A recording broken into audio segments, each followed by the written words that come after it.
तर व्हेली बंधूंनो नमस्कार.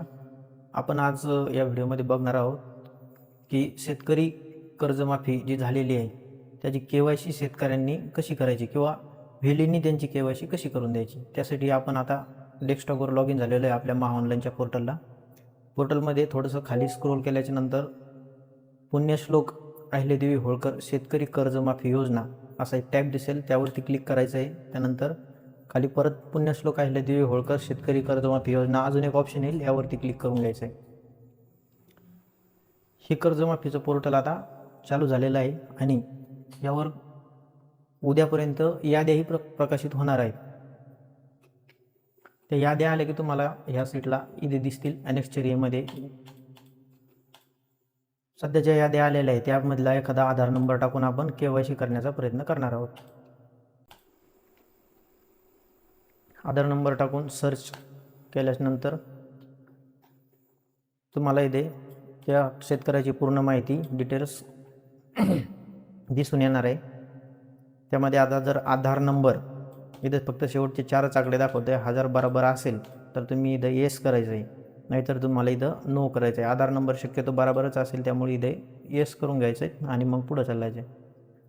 त्यानंतर तुम्हाला हा एक बॉक्स आहे यावरती क्लिक करावं लागणार आहे आणि इथे काही सूचना आहेत. Is the loan account number show in the loan account acceptable, म्हणजे जो अकाउंट नंबर हा वाला लोन अकाउंट नंबर दाखवलेला आहे हा तुम्हाला मान्य आहे का, हा तुमचाच लोन अकाउंट नंबर आहे का. जर असेल तर इथे येस करायचं आहे, अन्यथा नो करायचं आहे. तर आपण येस करूया. दुसरं ऑप्शन आहे is the loan amount show in the loan account acceptable, म्हणजे जे अमाऊंट इथं शो करत आहे ते तुम्हाला मान्य आहे का, तुमचं लोन एवढंच आहे का किंवा यापेक्षा अजून जास्त असेल तर नो करायचं आहे, आणि जरा सेम एवढंच असेल तर इथं येस करायचं आहे. ही माहिती तुम्ही शेतकऱ्यांकडून विचारून घ्यायची आहे. लोन अकाउंट आणि लोन अमाऊंट सेम असेल तरच येस करायचं आहे आणि ओके करायचं आहे.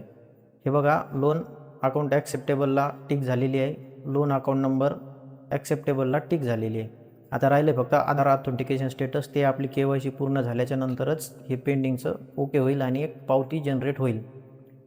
आता त्यासाठी तुम्हाला हे स्वयं घोषणापत्र वाचून याला मान्य करायचं आहे आणि हे शेतकरी KYC संमती हे पूर्ण वाचून यालाही मान्य करून घ्यायचं आहे शेतकऱ्याकडून.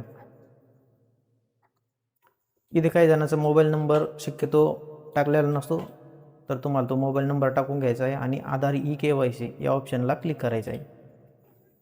हे बघा, बायोमेट्रिक डिव्हाइस नॉट डिटेक्टेड, यासाठी तुम्हाला एकदा कॅप्चर फिंगरप्रिंटला क्लिक करायचं आहे. फिंगरप्रिंट डिव्हाइस आलेला आहे आणि फिंगरप्रिंटची लाईट ही लागलेली आहे. तर आता शेतकऱ्याकडून थंब ठेवून घ्यायचा आहे आणि एकदा का फिंगरप्रिंट ऑथेंटिकेशन कंप्लीट झाली की त्यानंतर तुम्हाला लगेच KYCची एक पावती शेतकऱ्यांना काढून द्यायची आहे. KYCची पावती लगेच जनरेट होईल आणि आता ही KYC कंप्लीट झाली म्हणून आपण शेतकऱ्याला एक पावती देऊ शकतो. तर अशा प्रकारे आपल्याला आता KYC करायची आहे. आता ज्या पण याद्या उद्यापासून येतील आणि KYC उद्यापासून सुरू होणार आहे, तर त्या याद्या तुम्हाला इथे या कोपऱ्याला NHLA दिसतील. अशाच अजून काही नवीन व्हिडिओसाठी चॅनलला सबस्क्राईब करून ठेवा आणि एक लाईक करून जा. भेटूयात नवीन व्हिडिओसह, नवीन माहितीसह. तोपर्यंत धन्यवाद.